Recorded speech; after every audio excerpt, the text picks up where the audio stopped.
Good morning guys. Okay, ito na yung pagmamahal ko. Yung kung paano ko po sinimulan yung aking pag-vlog, no. Magluluto ako ngayon ng binagoongan. Oh. Liempo. Tapos ito yung mga ingredients ko. Okay? Okay, bakit? Okay. Simple lang pagluluto ng binagoongan. Huwag nyo nang pahirapan yung sarili nyo. O, panoorin nyo ah. Okay.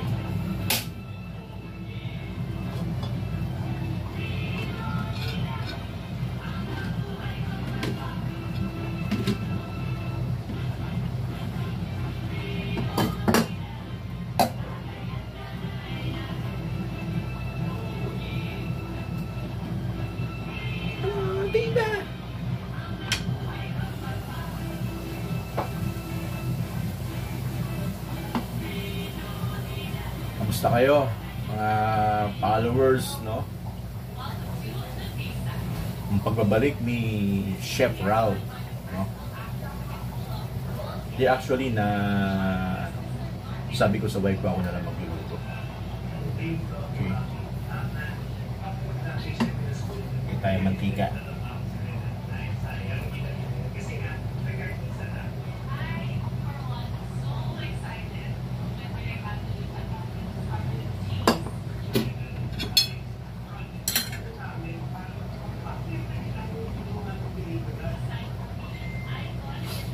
Hindi na ako naglagay ng ng talong. Mahal kasi. Pero okay lang yan. Gitan natin yung bawang.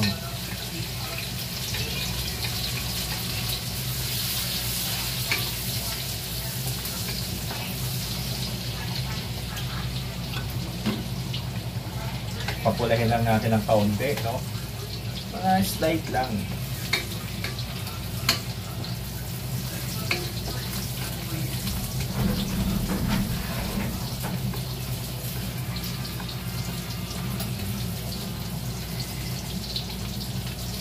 Good morning. Lagyan ito. Palita ka ito. Ito yung panganay ko. Hey, baka Hindi. Bawang lang yun. Nakalive yan?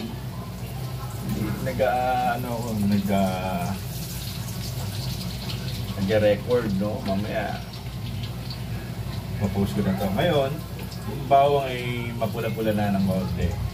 Lagyan na natin yung sibuyas. Hindi masarap kapag masyadong sunog yung bawang.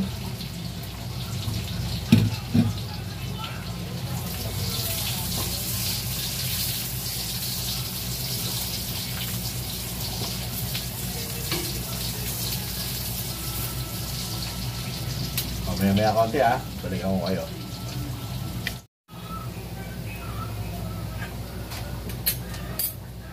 Higyan natin yung baboy.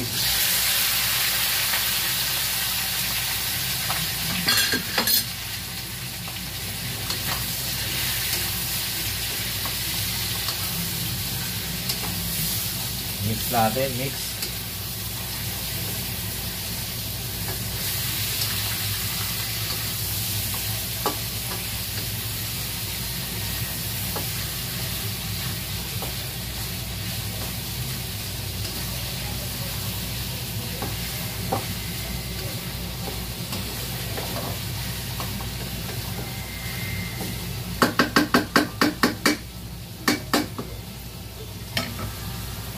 Hey.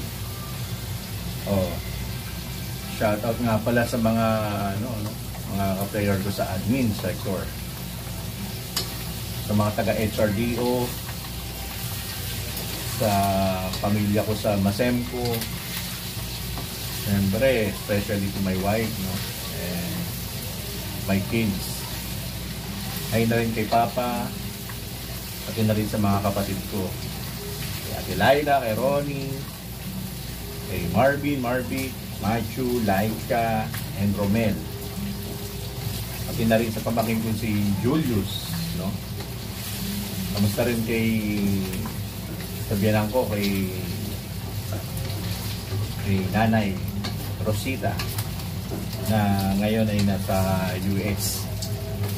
Ay din sa aking hipag na si Ate Jo sa GC, and si Dante, Jordan, and Micaela. Ay din kay Jamie Rose na nasa Singapore ngayon, kay Totoy na sa Nueva Ecija, at kay Janet naman, si Janet naman ay nasa amin. Okay guys, ngayon habang niluluto ko itong ginagaongan, kailangan hinaan nyo na yung apoy, right? Okay, para hindi masunog, no? Mahina na yung apoy niya. Ngayon, saan natin isusunod yung bagoong? Ilalagay tayo ng bagoong.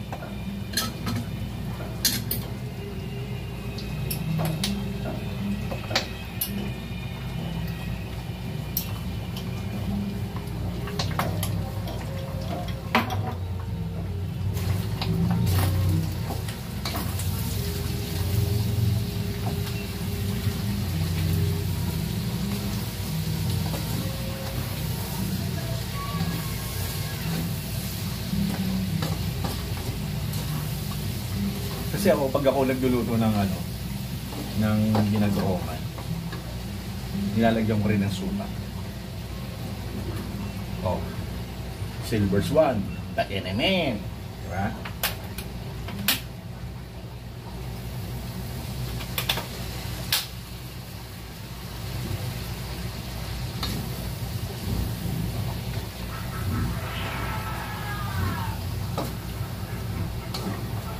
Mix nyo lang.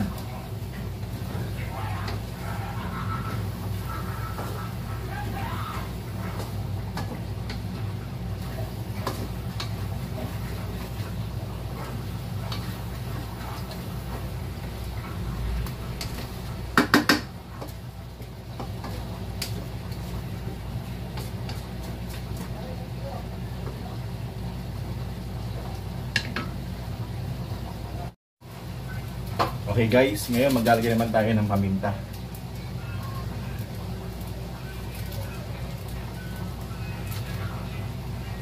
Wait lang, buhat tayong gunting. Ayaw.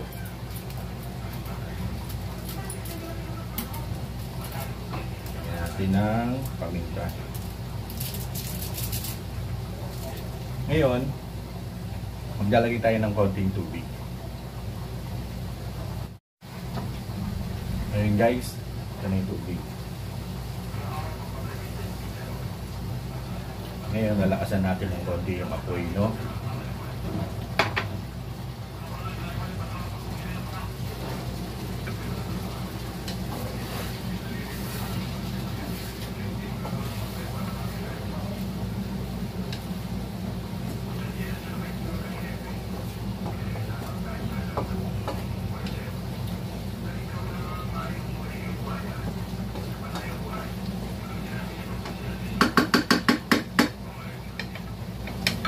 Then, isusunod na natin yung sili.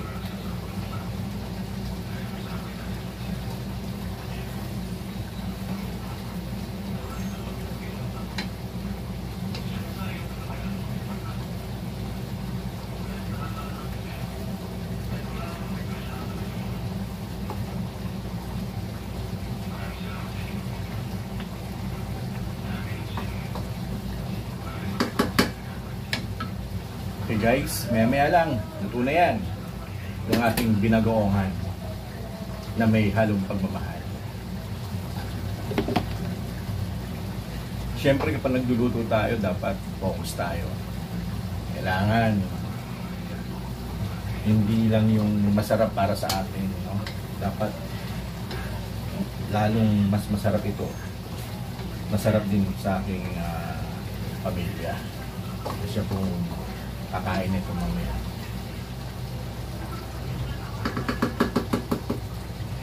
Alam ko, natatakam na kayo guys. Kapakita ko sa inyo. Yan na po yung aking binagoongan.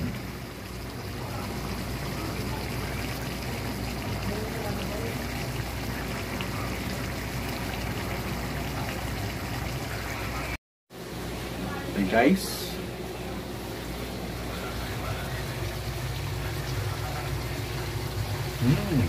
Bango. Sobrang bango.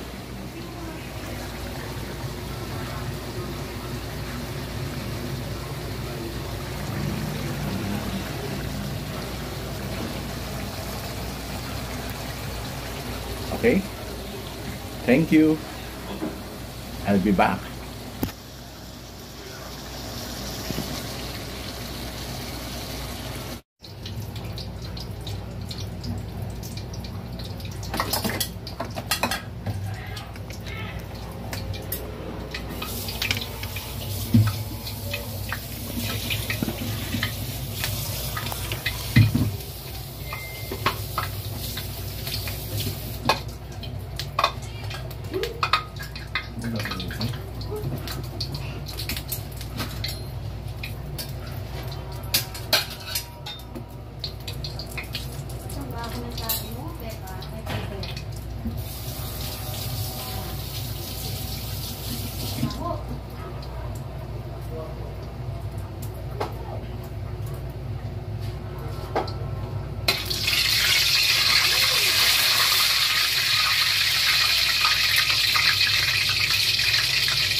Okay, good morning guys. Ngayon ay November 3, no?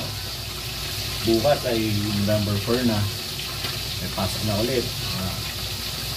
Pinasamantala ko yung mga pagkakataon ngayon dahil wala akong pasok sa school. Break kami ngayon. Hopefully baka next week meron na yan. Sana online dahil kasi meron akong presentation, no, sa Masenco para dun sa audit ng committee na bawat chairperson mag-present. Tapos preparation din para sa budget planning.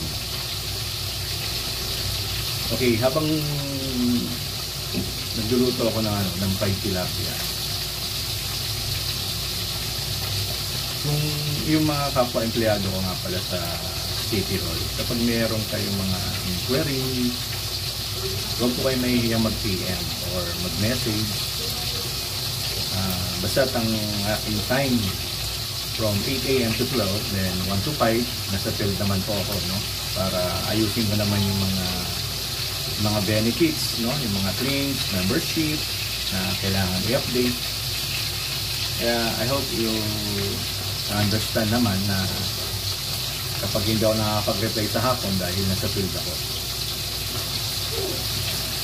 Pero sometimes pinipilit ko pa rin mag-reply, no? Oh, kayo naman, tanungin ko, ano ba ang ulam nyo ngayon? Ngayong Sunday, no? Ano bang preferred yung pagkain na ihahain nyo sa pamilya nyo? Balikan ko kayo maya-maya, ha? Ito yung ating niluto.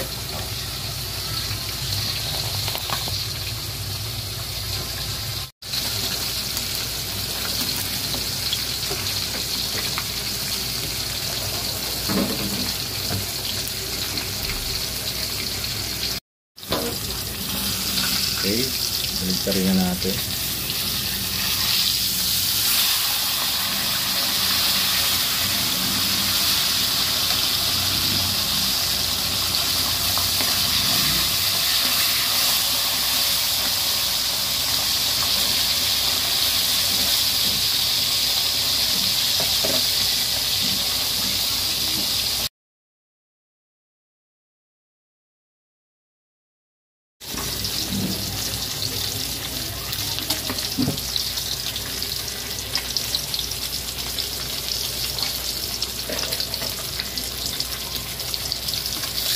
Guys, luto na.